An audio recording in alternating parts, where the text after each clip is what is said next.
Learn to earn by Peter Lynch. हमें बचपन में स्कूल में बहुत कुछ सिखाया जाता है, जैसे अकाउंट्स, इकोनॉमिक्स, मैथ, साइंस, यहाँ तक कि कुकिंग और ड्राइंग भी।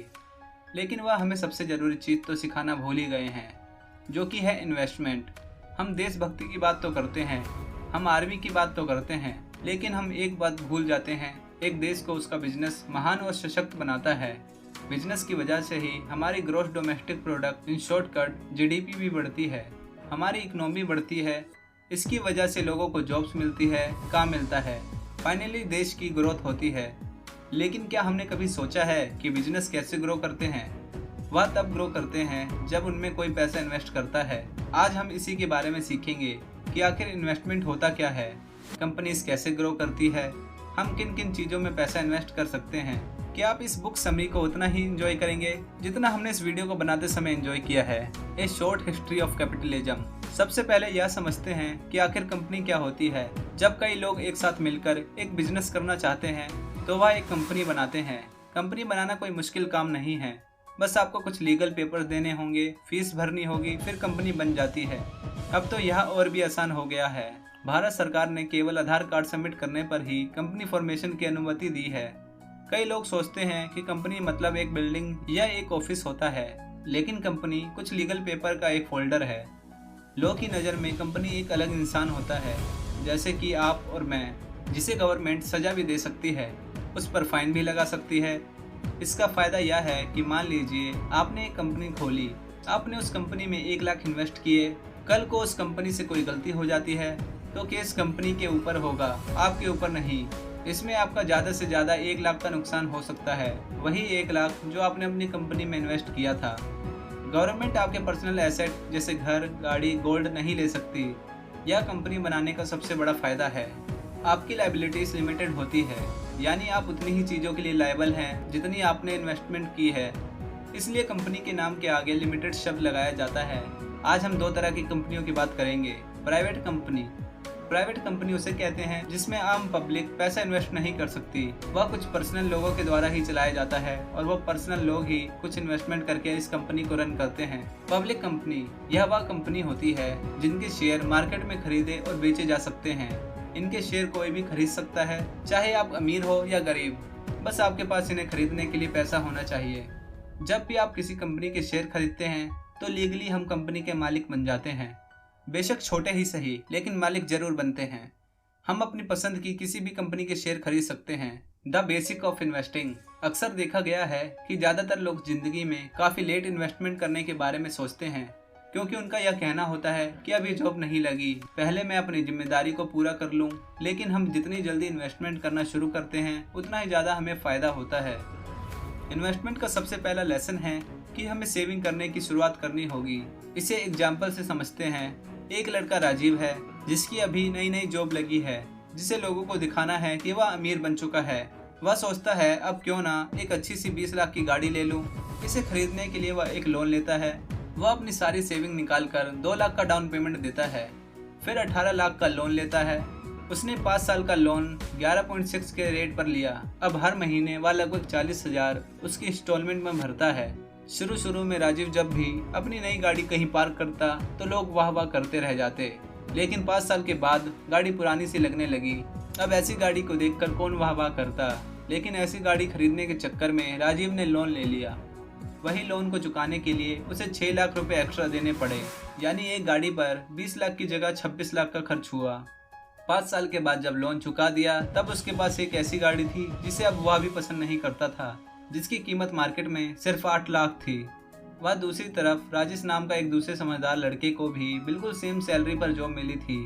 राजेश ने भी गाड़ी ली, लेकिन सेकंड हैंड, वह भी बिना लोन लिए। वह इस बात को समझता था कि गाड़ी उसके लिए बस एक ट्रांसपोर्टेशन का साधन है जो उसे एक जगह से दूसरी जगह तक ले जाती है। गाड़ी पर कोई डेंट या स्क्रैच लगने से उसे कोई फर्क नहीं पड़ता था। वह अपनी सैलरी का एक बड़ा हिस्सा इन्वेस्ट कर रहा था। फिर एक ऐसा समय आया जब राजेश ने अपना खुद का घर खरीदा। उसने अपने ऊपर के 2 फ्लोर रेंट पर दे दिए, फिर हर महीने पैसिव इनकम कमाने लगा। पैसिव इनकम वह होती है जिसमें किसी भी इंसान को एक्टिवली कुछ नहीं करना पड़ता, लेकिन फिर भी उसकी कमाई होती रहती है।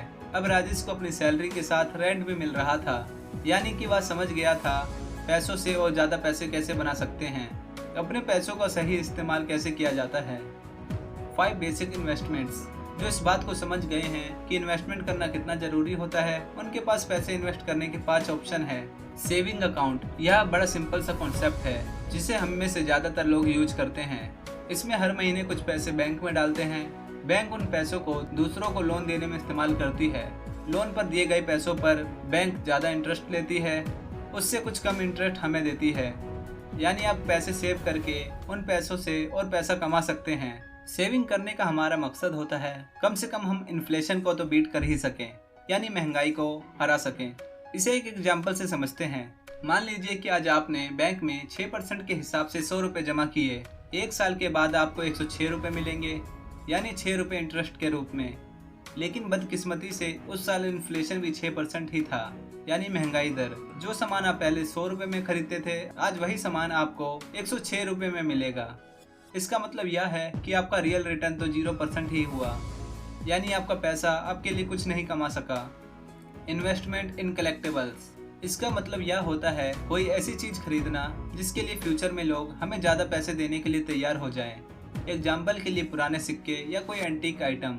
जब हम इन चीजों में इन्वेस्ट करते हैं तो हम सोचते हैं आने वाले समय में यह लोगों को ज्यादा अपील करेगी। जैसे मोनालिसा की पेंटिंग, लोग हमें उसके लिए ज्यादा पैसे देंगे।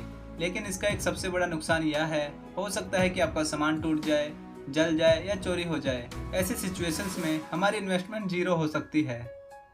हाउस एंड अपार्टमेंट, यह एक ऐसा इन्वेस्टमेंट है जिसे एक अच्छा इन्वेस्टमेंट कहा जा सकता है, क्योंकि इसमें हम अदर्स पीपल मनी का इस्तेमाल करते हैं, यानी दूसरों के पैसा यूज करके अमीर बन सकते हैं। जिसका मतलब है कि इस तरह के इन्वेस्टमेंट के लिए लोन भी मिल जाता है। इसमें अक्सर लोग घर की पूरी कीमत का सिर्फ 20% ही डाउन पेमेंट जेब से खर्च करते हैं, बाकी 80% लोन से आता है। ज़्यादातर लोगों का घर में इन्वेस्टमेंट करने का मकसद यह होता है उसे रेंट पे दे सकें, जिससे उनकी रेंटल इनकम इतनी हो जाए कि वह लोन की इंस्टॉलमेंट से ज़्यादा हो, ताकि उनकी जेब से लोन का 1 भी रुपये खर्च ना हो। देखा जाए तो उसे वह प्रॉपर्टी 20% जो उसने डाउन पेमेंट में दिया था उस पर मिली है। इतना ही नहीं, लोन चुकाने के बाद भी उसे उस घर के रेंटल इनकम मिलती रहेगी, यानी जिंदगी भर के लिए पैसिव इनकम। इसके साथ ही जब जब उस घर की कीमत बढ़ेगी उसकी रेंट वर्थ भी बढ़ जाएगी। इन्वेस्टमेंट इन बॉन्ड्स, बॉन्ड्स बस एक कागज का ऐसा टुकड़ा होता है जो यह कहता है कि आपने किसी को लोन दिया है। जिसे आपने लोन दिया है वह कब कब और कितने पैसे आपको देगा। सेविंग अकाउंट से ज़्यादा इंटरेस्ट बॉन्ड्स में मिलता है, इसलिए लोग बॉन्ड्स में भी इन्वेस्ट करते हैं। गवर्नमेंट से लेकर पब्लिक कंपनी सब हमें बॉन्ड्स बेचती है, यानी हमसे लोन लेती है। अगर हम रिस्क लेने से डरते हैं या हम सिक्योर्ड माइंडसेट के हैं तो हम गवर्नमेंट बॉन्ड्स खरीद सकते हैं, क्योंकि बैंक की तरह ही उनके पीछे भी गवर्नमेंट का सपोर्ट होता है। दूसरा ऑप्शन है पब्लिक कंपनी से बॉन्ड लेना। सबके मन में यह डाउट होता है, अगर हमने किसी कंपनी से बॉन्ड खरीदे फिर वह कंपनी ही बंद हो गई तो क्या होगा। इस केस में हमारे पैसे तब भी सिक्योर होते हैं, क्योंकि अगर कंपनी का दिवाला निकल जाता है तब इस कंपनी के एसेट की नीलामी की जाती है। इस नीलामी से जो पैसा आता है वह सबसे पहले बॉन्ड्स होल्डर को दिया जाता है, उसके बाद में शेयर होल्डर्स को। हमारी इन्वेस्टमेंट तब तक रिस्क में होती है जब कंपनी के एसेट्स को बेच देने के बाद भी इतने पैसे इकट्ठे नहीं होते कि सभी बॉन्ड्स होल्डर के पैसे चुकाए जा सकें। इसी वजह से कई लोग गवर्नमेंट बॉन्ड्स को ही लेना पसंद करते हैं। इन्वेस्टमेंट इन स्टॉक्स, कई लोग स्टॉक्स यानी शेयर को ही अपना बेस्ट इन्वेस्टमेंट मानते हैं। इस तरह की इन्वेस्टमेंट में कंपनी जितने % ग्रो करेगी हमारी वेल्थ भी उतने ही % ग्रो करती रहेगी। इसमें सबसे ज़्यादा इंटरेस्टिंग बात तो यह है कि हमें उस कंपनी में कोई भी काम नहीं करना पड़ेगा। जो कंपनी के बॉन्ड्स होल्डर्स होते हैं, यानी जिन्हें कंपनी को लोन दिया है, उन्हें बस उतने ही पैसे दिए जाते हैं जितना उस बॉन्ड सर्टिफिकेट में लिखा होता है। फिर वह कंपनी आगे चलकर चाहे माइक्रोसॉफ्ट या रिलायंस ही क्यों ना बन गई हो। लेकिन जो शेयर होल्डर्स होते हैं वह कंपनी की ग्रोथ का पूरा मजा उठाते हैं, यानी अगर कंपनी 20 गुना बढ़ेगी तो उनकी इन्वेस्टमेंट भी 20 गुना हो जाएगी। अगर हमें इन्वेस्ट करना शुरू करना है तो ऐसा नहीं होगा कि हमें करोड़पति होना होगा या लखपति होना होगा। आप 500 से भी इन्वेस्ट करके इसकी शुरुआत कर सकते हैं। हम किसी अच्छी कंपनी के स्टॉक खरीद सकते हैं और उसे बाद में अच्छे प्राइस पर बेचकर अच्छा प्रॉफिट कमा सकते हैं। ऑथर कहते हैं कि अगर हम यह भी नहीं करना चाहते तो हम किसी कंपनी को ट्रैक करना शुरू कर सकते हैं, फिर उसकी फाइनेंशियल स्टेटमेंट को पढ़कर यह इमेजिन कर सकते हैं कि हमने उसके शेयर खरीद लिए हैं। अब हमें यह देखना होगा कि लॉन्ग टर्म में उस कंपनी का उतार चढ़ाव के बिहेवियर को प्रेडिक्ट कर पा रहे हैं या नहीं। यानी क्या हमारे इमेजिनरी शेयर की वैल्यू बढ़ रही है या नहीं। जब हमें कुछ अंदाजा होने लगे तब हम सच में शेयर खरीदना शुरू कर सकते हैं। जब लोगों को शेयर में नुकसान होता है तो यह शेयर की गलती नहीं होती, बल्कि उसमें गलती शेयर खरीदने वाले की होती है। जितना वक्त हम किसी मोबाइल को खरीदने में लगाते हैं, उतना वक्त हम किसी कंपनी के शेयर को खरीदने में भी नहीं लगाते। जल्दबाजी में किसी कंपनी में इन्वेस्ट करना बहुत ही बड़ी बेवकूफ़ी है। Investment in mutual funds. अगर हम शेयर मार्केट में खुद अपने पैसे को इन्वेस्ट नहीं करना चाहते तो ऑथर कहते हैं कि हम म्यूचुअल फंड्स में भी पैसा इन्वेस्ट कर सकते हैं। म्यूचुअल फंड्स में एक एक्सपर्ट होता है जिसे फंड मैनेजर कहा जाता है। इसका काम होता है मार्केट के अलग अलग कंपनी को स्टडी करना, यह देखना कि कौन सी कंपनी फ्यूचर में ग्रो कर सकती है। म्यूचुअल फंड्स में बहुत सारे लोग पैसा इन्वेस्ट करते हैं। उदाहरण के लिए आपने 10,000 दिए, मैंने 20,000 दिए। अब फंड मैनेजर इतने सारे पैसे को कई अलग अलग कंपनी में इन्वेस्ट कर देगा। अगर यह सारी कंपनी ग्रो करती है तो ये सारा प्रॉफिट इन्वेस्टर्स को उनकी लगाए हुए पैसों के हिसाब से दे दिया जाएगा। इसी तरह अगर लॉस हुआ तो वह भी इन्वेस्टर को ही सहन करना पड़ेगा। अब क्योंकि फंड मैनेजर हमारे लिए काम करता है तो वह इसके लिए हमसे एक कमीशन लेता है जिसे एक्सपेंस रेशियो कहा जाता है। Types of investors. अगर हम इन्वेस्ट करने में मजा आ रहा है तो हम शेयर्स खरीद सकते हैं। पीटर कहते हैं कि इसके लिए हमें MBA करने की जरूरत नहीं है। एक आदमी भी अपने लिए शेयर ढूंढ सकता है, यहाँ तक कि वह किसी फंड मैनेजर से ज़्यादा रिटर्न्स भी कमा सकता है। ऑथर कहते हैं जो लोग खुद इन्वेस्ट करते हैं उन्हें 5 कैटेगरी में डिवाइड किया जा सकता है। Dot investors. यह वह लोग होते हैं जो गैस करते हैं, यानी तुक्का मारते हैं।